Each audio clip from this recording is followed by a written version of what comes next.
कावेरी चंदू काकांशी फोनवरती बोलत असताना काकाने मंदार दिगंबरपासून सावध राहायला सांगितलेलं असतं, तसा इशाराच दिलेला असतो.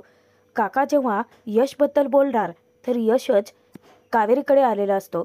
जेव्हा तो दरवाजा ठोठावतो तेव्हा कावेरी फोनवरती बोलत असते. यश तिला विचारतो की सॉरी, मी तुम्हाला डिस्टर्ब केले का, मी नंतर येतो. तेव्हा कावेरी म्हणते की नाही नाही थांबा, चंदू काकांशी नंतर बोलते सांगून ती कॉल कट करते. यश जेव्हा कावेरीकडे येतो तेव्हा एकटक तिच्याकडे पाहतच राहतो. कावेरीचा गोड स्वभाव त्याला आवडू लागलेला असतं आणि कावेरी तेव्हा त्याला विचारते की काही काम होतं का. यश तिला सांगतो की आधी होतं परंतु आत्ता नाहीये. सतत कोणत्या ना कोणत्या बहाण्याने यश कावेरीला भेटतो. आत्ता त्याने बहाणा केलेला असतो. कावेरीला म्हणतो की तुम्ही बनवलेले लाडू खरंच खूप छान झाले होते. तेव्हा कावेरी यशचंच कौतुक करते, ते तर तुमच्यामुळे शक्य झालं, खरंच थँक्यू हा. तुम्ही मला ते सुचवलं नसतं ना चॅनल रेसिपी, तर माझ्यासाठी सगळंच अवघड होऊन बसलं असतं. तेव्हा यशला तो प्रसंग आठवतो की कावेरीचे लाडू तर खाली पडल्यानंतर सुद्धा फुटले नव्हते. खरी कमाल तर यशनेच करून दाखवलेली असते. त्याच्यासाठी कावेरीचा आनंदच जास्त महत्त्वाचा असतो, त्यामुळे ते गुपित तो उलगडतच नाही. तो प्रसंग आठवल्यानंतर यशला हसू अनावर होतं. इतका हसायला लागतो मोठमोठ्याने. कावेरीला म्हणतो की खरंच मी होतो म्हणून तर निभावलंय, परंतु असं यश का म्हणतो तो फक्त त्यालाच कळतं. खरं तर मी तुमच्याकडे या कारणासाठी आलो होतो की आपल्या निशाबद्दल तुम्ही काही विचार केलाय का, म्हणजे माने तुमच्यावरती जबाबदारी सोपवली आहे ना. यमुना आणि काकू दोघी सुलक्षणाला कावेरीच्या विरोधात फितवण्याचा प्रयत्न करतात. यमुना विचारते की मा, आपल्या निशाची जबाबदारी तू त्या कावेरीवरती कशाला सोपवलीस. तेव्हा काकूही बोलते, तुम्हाला माहिती आहे ना वहिनी की त्या कावेरीच्या तोंडाला किती धार आहे ते. शेवटी माझ्या मुलीच्या आयुष्याचा प्रश्न आहे. त्या कावेरीसोबत राहून निशासुद्धा उद्धट उर्मटासारखं वागायला लागली तर काय करायचं आपण. तेव्हा सुलक्षणा त्या दोघींनाही विचारते की म्हणजे मी जो निर्णय घेतलाय तो चुकला असं वाटतंय का तुम्हाला. मुळात तुला असा प्रश्न कसा पडू शकतो पौर्णिमा. निशाच्या बाबतीत जो निर्णय घेतलाय तो योग्यच आहे, कारण निशा माझीही मुलगी आहे. लहानपणापासून मी तिला वाढवलंय, खेळवलंय, स्वतःच्या हाताला धरून तिला चालायला शिकवलंय. तुला असं कसं काय वाटू शकतं आपल्या निशाच्या बाबतीत मी असा काहीतरी चुकीचा निर्णय घेईन. तेव्हा काकू कावेरी कावेरीच करत असते. तसं नाही आहे वहिनी, परंतु ती कावेरी. काकूंचा आवाज घशातच अटकतो. तेव्हा सुलक्षणा त्या दोघींना सांगते, ज्या मुलीला स्वतःलाच संस्कार नाही आहेत, कोणाशी कसं बोलायचं साधं याचं भानही नाही आहे, इतकी उद्धट उर्मटासारखं ती स्वतः वागते, जिला शिस्त नाही आहे, ती का आपल्या निशाला शिस्त लावणार. म्हणूनच मुद्दाम मी तिच्यावरतीच जबाबदारी टाकली, कारण तिला हार ही पत्करावीच लागेल. सुलक्षणा खूप मोठ्या भ्रमात असते, कारण कावेरी काय चीज आहे हे अजून तिला उमगलेलंच नसतं. इकडे कावेरी यशला सांगते की मला निशाला स्ट्रॉंग आणि कॉन्फिडन्स आलेलं बघायचं आहे, यासाठी मला तुमची मदत लागेल. तेव्हा यश म्हणतो की निशासाठी तुमची मदत करायला तयार आहे मी, तिच्यासाठी काहीही करेन. तेव्हा कावेरी विचारते की मला सांगा की निशा आधीपासूनच बुजरी होती की तिचे बाबा गेल्यापासून तिच्या वागण्या बोलण्यात फरक पडलाय. तेव्हा यश निशाबद्दल सांगायला सुरुवात करतो की नाही, म्हणजे निशा पूर्वी अशी कधी नव्हतीच. मा आणि बाबांनी तिला खूप समजून सांभाळून घेतलं आणि त्या ट्रॉमामधून सुद्धा बाहेर काढलं. त्यानंतर ना एका टॅलेंट कॉम्पिटिशनमध्ये तिने पार्टिसिपेट केलं होतं. तेव्हा कावेरी आश्चर्याने विचारते की खरंच. यश सांगतो की हो, परंतु तुम्हाला माहिती आहे त्या कॉम्पिटिशनमध्ये नक्की काय होतं ते. निशा जेव्हा स्टेजवरती पुढे गेली तेव्हा प्रेक्षकांची गर्दी बघून घाबरली आणि सगळ्यांनीच तिला चिडवायला सुरुवात केली. तिच्या बोलण्यावरून, तिच्या दिसण्यावरून तिला तिथल्या प्रेक्षकांनी खूप चिडवलं, तिच्याबद्दल खूप काही बोलले आणि तेव्हापासूनच निशा अशी झाली आहे. पूर्ण खचून गेली होती ती, ब्लँक झाली होती.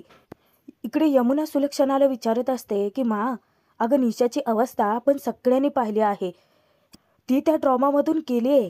इतक्या वर्षामध्ये आपण कोणी नाही बदलू शकलो निशाला, ती काल परवा आलेली कावेरी काय बदलणार आहे. तेव्हा काकू ही सांगते की वहिनी, निशाच्या बाबतीत काही चुकीचं घडू देणार नाही तुम्ही, याच्यावरती माझा विश्वास आहे. परंतु निशाचा आत्मविश्वास परत आणण्याच्या नादामध्ये त्या कावेरीकडून भलतंच काहीतरी घडलं तर.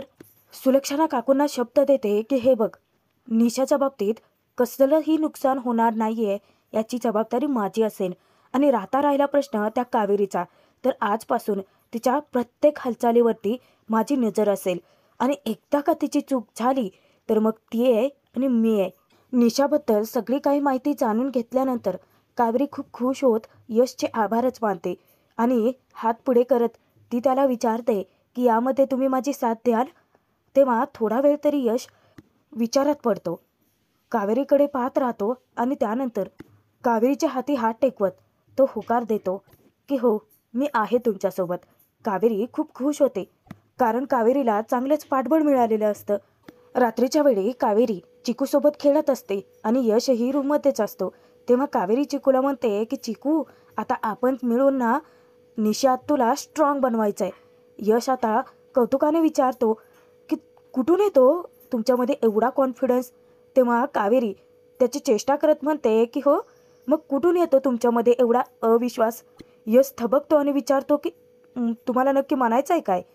तेव्हा कावेरी म्हणते की कसं आहे ना, एकच औषध सगळ्यांना लागू पडत नसतं. प्रत्येकाची प्रकृती वेगळी असते, स्वभाव वेगळा असतो. आता निशाशी डील करायचं असेल ना, तर आपल्याला जरा वेगळ्या पद्धतीने करावं लागेल. निशावरूनच या दोघांमध्ये लुटूपुटूचे वादच चालू होतात. तेव्हा कावेरी यशला सांगते की आपल्याला तिच्याबद्दल वेगळा विचार करावा लागेल, वेगळं काहीतरी. तेव्हा यश विचारात पडतो आणि त्यानंतर मोठ्याने हसत म्हणतो की ओके, कळलं मला. आणि दुसऱ्याच सेकंदाला तोंड पाडून विचारतो की नक्की करायचं आहे काय. कावेरी यशला इतकी वैतागते, ती त्याला विचारते की मी विचार करू. विचार करायला वेळ द्याल ना. तुम्हीही थोडा विचार करा, बघा काही सुचत असलं तरी.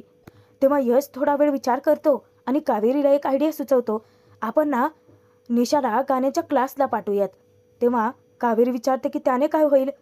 यश म्हणतो की हो, ती 4 लोकात जाईल, तिची 4 लोकात उठबस होईल ना, मग हळूहळू तिचा कॉन्फिडन्स येईल. तेव्हा कावेरी वैतागून म्हणते की या ना 90च्या दशकातील आउटडेटेड आयडिया आहेत, तुम्ही ना नवीन काहीतरी फ्रेश सुचवा ना. कावेरीचं बोलणं ऐकून यश थोडासा चिडतो. तो विचारतो की माझ्या आयडिया आउटडेटेड आहेत, मग तुम्हीच सुचवा ना एखादी फ्रेश आयडिया. यश एखाद्या लहान मुलांसारखा चिडून बसतो. तेव्हा कावेरीला सुद्धा आयडिया सुचते. यशला ती म्हणते की आपण ना निशाच्या गाण्याचा व्हिडिओ शूट करूयात, थोडं एडिटिंग करूयात. मग एकदा का थोडे थोडे व्ह्यूज तिला मिळायला लागले आणि तिला कळलं की तिच्या व्हिडिओज व्हायरल होत आहेत, तर मग तिला कॉन्फिडन्स येईल ना. तेव्हा यश टाळ्या वाजवत मोठ्यानेच म्हणतो की वाह, काय आयडिया आहे. ऑलरेडी लाखो लोक करतायत हे, तुमची आयडिया एक नंबरची बोरिंग आहे. तेव्हा कावेरीसुद्धा चिडते की काय, तुम्ही माझ्या आयडियाला बोरिंग म्हणताय, तुमच्यापेक्षा ना जास्त काहीतरी चांगलं सुचवेन मी. तेव्हा यश म्हणतो की बघा, सुचवा. आणि तो रागात रूमच्या बाहेर निघूनच जातो. यश तणतणत बाहेर निघून तरी जातो, परंतु त्याचं लक्ष जेव्हा टेबलच्या खालच्या बाजूला जातं तेव्हा त्याला लाडू दिसतो. तो लाडू हातामध्ये घेत विचारात पडतो की हा लाडू इथे कसा आला. हे लाडू तर कावेरीने बनवलेले आहेत. आणि त्याच्या लक्षात येतं की ते सगळे लाडू तर त्याने एका भरणीमध्ये भरून सोफ्याच्या पाठीमागे ठेवले होते. विचारात पडतो की हा लाडू जर कोणी पाहिला तर उगाचच कावेरी अडचणीत येतील आणि त्याला काहीतरी वेगळा बंदोबस्त करायचा म्हणून तो त्याच्या रूममध्ये निघून जातो. त्याच्यानंतर दुसऱ्या दिवशी कावेरी जेव्हा येते तेव्हा यश तिच्या हाती काही पेपर्स सोपवतो आणि श्रीकांत तिला सांगतो की अगं, पेपर्सकडे अशी बघते काय, त्याच्यावरती सह्या कर. चिकूचे बॉन्ड पेपर आहेत ना, त्यात नॉमिनी म्हणून तुला ठेवलंय. तेव्हा कावेरीला धक्काच बसतो आणि कावेरीच्या मनात चलबिचल सुरू होते. ती रिक्वेस्ट करते की नॉमिनी म्हणून मला नका ना ठेवू, तुम्ही मान ना ठेवा ना. तेव्हा श्रीकांत विचारतो की का. कावेरी सांगते की नाही, म्हणजे तुम्ही असताना नॉमिनी म्हणून मला कशाला ठेवताय. श्रीकांत कावेरीला समजावतो की अगं, असं काय करतेस, तू चिकूची आई आहेस. तेव्हा कावेरी सांगते की हो, परंतु तुम्ही घरातल्या सगळ्यांनी चिकूला इतकं प्रेम दिलंय, चिकूला त्याची फॅमिली मिळाली. मनोमन यश कावेरीला सॅल्यूटच करतो. परत श्रीकांत समजावतो की कावेरी बेटा, अगं चिकू नातू आहे आमचा आणि तू सून आहे आमच्या घरची. तेव्हा कावेरी म्हणते की हो बाबा, परंतु एवढी मोठी जबाबदारी घ्यायला मी पात्र नाही आहे. आता सर्वांनाच नवल वाटत असतं की कावेरी स्वतःचबद्दल असं कसं बोलू शकते. कावेरी तिथे जरा स्पष्टच बोलते आणि घरातल्यांना रिक्वेस्ट करते की हो, परंतु मी कोण आहे, माझा स्वभाव कसा आहे, कोणाला काहीच माहीत नाही आहे माझ्याबद्दल. म्हणजे घरातल्यांचा अजूनही माझ्यावरती तितकाचा विश्वास बसलेला नाही आहे. आणि जोपर्यंत घरातल्यांच्या मनात स्थान मिळवत नाही, प्रत्येकाचा विश्वास जिंकत नाही, तोपर्यंत तरी मी या बॉन्ड पेपरवरती सह्या नाही करणार. कावेरीचा पक्का निर्धार पाहून सगळेच जण हवालदिल होतात. मुळात तो माझा अधिकारच नाहीये असं सांगून कावेरी तेथून रूममध्ये निघून जाते. यशला खूप कौतुक वाटतं तिचं आणि श्रीकांत सुद्धा कौतुक करतो की पाहताय ना मंडळी, अजूनही तुमचा विश्वास बसत नाहीये का? कावेरी खरी आहे म्हणून एका क्षणात एवढ्या मोठ्या रकमेवर पाणी सोडलं तिने. परंतु सुलक्षणाच्या मनातले कावेरीबद्दलचे गैरसमज मिटलेलेच नसतात. उलट श्रीकांत, यश दोघांनाही ती ही सांगते की इतक्या लगेचच निष्कर्षावरती येऊ नका तुम्ही. हे सगळं नाटक दिखाव्यासाठी करत असेल.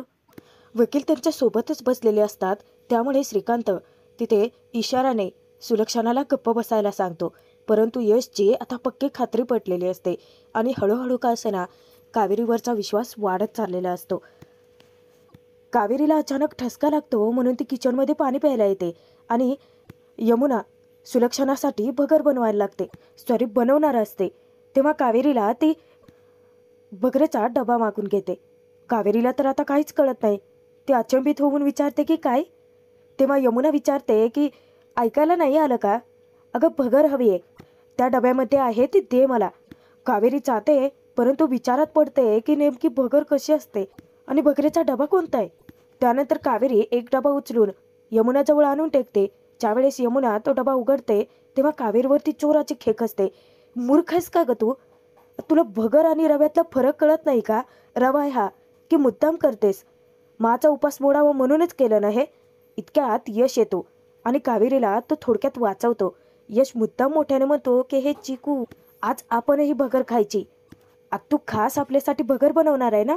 यमुनाचं लक्ष पुढे ती शेंगदाणे भाजत असते त्याच्याकडे असतं. तेव्हा यश कावेरीला इशारा करतो आणि त्यानंतर 2 नंबरचा डबा भगरेचा असल्याचा सांगतो. तेव्हा कावेरी पटकीने यशने केलेल्या इशाऱ्याकडे धाव घेते आणि तो डबा यमुनाच्या हाती आणून टेकते आणि जो रव्याचा डबा असतो तो ती परत ठेवून देते. रव्याचा डबा ठेवत असतानाच यशकडे पाहून ती डोळे मिचकावते. थोडक्यात ती वाचलेली असते यशमुळे. पावलोपावली यश कावेरीची साथ निभावत असतो. रूममध्ये आल्यानंतर यश विचारात पडतो की यांना भगर आणि रव्यातला फरक कळला कसा नसेल? स्वयंपाक येतो ना यांना? बहुतेक येतच असेल. कदाचित चुकून दिला असावा डबा असा विचार करत तो विचार त्याच्यात झटकून टाकतो. इकडे कावेरी जेव्हा रूममध्ये येते तेव्हा सुटकेचा श्वास सोडत विचार करते की नशीब यश वेळेत आले, नाहीतर आज माझी काही खैर नव्हती. मला स्वयंपाक तर येतच नाही परंतु त्यातलं काही कळतही नाही. ही गोष्ट या घरात किती दिवस लपवून ठेवणार आहे मी? ही चिंता तिला सतावत तर असतेच. परंतु अचानक निशाचा आवाज यश कावेरी दोघांच्याही कानी पडतो. निशाची मैत्रीण आलेली असते आणि तिला फोर्स करत असते एका सिंगिंग कॉम्पिटिशनमध्ये पार्टिसिपेट करण्यासाठी आणि निशा नकार देत असते. सई तिला समजावते सुद्धा की अगं निशा, वारंवार तोच अनुभव येईल असं थोडीच असतं यार, प्लीज घे ना ग भाग. त्यांचा आवाज कानी पडता क्षणी यश कावेरी दोघांच्याही डोक्यात ट्यूब पेटते आणि जेव्हा दोघे एकमेकांकडे धावत येतात दोघांचीही परत एकदा जोराची धडक होते. कावेरी खालती पडणार, परत यश तिला सावरतो. कावेरी त्याच्यावरती चिडते, तुम्हाला काय धडक मारून रूममध्ये शिरायची सवयच आहे का? पडले असते ना आजही मी. तेव्हा यश म्हणतो की मी थोडीच पडू देईन तुम्हाला. बाय द वे माझ्याकडे निशासाठी ना मस्त आयडिया आहे. तेव्हा कावेरी म्हणते की हो माझ्याकडे सुद्धा. तेव्हा यश रिक्वेस्ट करतो की मला सांगू द्या ना, माझी आयडिया युनिक आहे. कावेरी रिक्वेस्ट करते की नाही नाही मला सांगू द्यात, लेडीज फर्स्ट. परत यश रिक्वेस्ट करतो की प्लीज मी माझ्या डोक्यातली आयडिया विसरून जाण्या आधी मला तुम्हाला सांगू द्यात ना. या दोघांमध्ये परत लुटुपुटूचे वाद चालू होतात. जेव्हा यश कावेरीला म्हणतो की माझी आयडिया तुम्ही ऐकाल ना तेव्हा इम्प्रेस व्हाल. कावेरी मुद्दाम विचारते हो का, तुमच्या आयडियाने मी इम्प्रेस होईल? तेव्हा यश म्हणतो तुम्हाला माहीत नसेल म्हणून सांगतो, या घरात एक गोष्ट अशी मला माहिती आहे की जी कोणालाच माहिती नाही आहे. तेव्हा कावेरी सुद्धा हात पाठीमागे टाकत विचारते अच्छा असं आहे का, काय माहिती आहे तुम्हाला? तेव्हा यश म्हणतो की मला तुम्ही कोण आहात ते माहिती आहे. कावेरीच्या पायाखालची जमीन हादरते आणि तिच्या चेहऱ्याचा पूर्ण रंगच उडतो. थोडंसं गडबडत विचारते की काय माहिती आहे तुम्हाला? तेव्हा यश म्हणतो की 1 नंबरच्या हट्टी आहात तुम्ही, तितक्याच निर्भिडही आहात. म्हणजे तुमचा हट्ट हा चांगल्या गोष्टींसाठी असतो आणि तुम्हाला तुमच्या माणसांची काळजी तितकीच असते. आत्ता कुठे कावेरीच्या जीवात जीव येतो. तुमचं बोलणं म्हणजे ना एकदम कडू, परंतु मनाने ठीकठाक आहात. यशच्या तोंडून आपलं हे असं कौतुक ऐकून कावेरीला सुद्धा तितकंच हसू येतं. दुसऱ्याच सेकंदाला कावेरी आपलं हसू कंट्रोल करत यशला विचारते की अच्छा, आता आयडिया सांगता का मी सांगू? तेव्हा यश म्हणतो की नको नको, आधी मला सांगू देत ना. आणि त्यानंतर तो आधी अंदाजा घेतो की आजूबाजूला कोणी आहे का. पटकन दरवाजा बंद करतो आणि कावेरीला त्याच्या डोक्यात जी सुपीक आयडिया आहे ती सांगतो. यश म्हणाला होता अगदी तसंच होतं की कावेरी यशच्या आयडियावरती इम्प्रेस होते. विचार करते की आयडिया खरंच खूप चांगली आहे आणि एकदा का ही आयडिया वर्क झाली की मानना सुद्धा माझ्यावरती विश्वास बसेल की मी जे करते ते योग्यच असतं. तर आजचा भाग इथेच संपतोय. बघूयात पुढे. कावेरी मोठ्या पेचात पडलेली असते की मोठ्या तोऱ्यात सांगत होते बाबांना, तो बनवेल ना माझ्यासाठी स्वयंपाक. कसे बनवणार आहे मी माने सांगितलेले मोदक. आत्ता कुठे यशच्या लक्षात येतं की कावेरीला स्वयंपाक बनवायला येतच नाही आणि सनीला घेऊन तो कावेरीच्या मदतीला येतो. सनीला शिकवण्याचा बहाणा करत तो कावेरीला शिकवत असतो. तिथेही दोघे लुटुपुटूचे वाद चालू करतात. ज्या वेळेस यश नारळ हवेत उंचावतो, कावेरी झेलते आणि बाजूलाच फेकते. तो नारळ जाऊन पडतो तो डायरेक्ट सुलक्षणाच्या पायात आणि सुलक्षणाला पाहता क्षणी कावेरीची धांदलच उडते. यश सुद्धा तितकाच घाबरून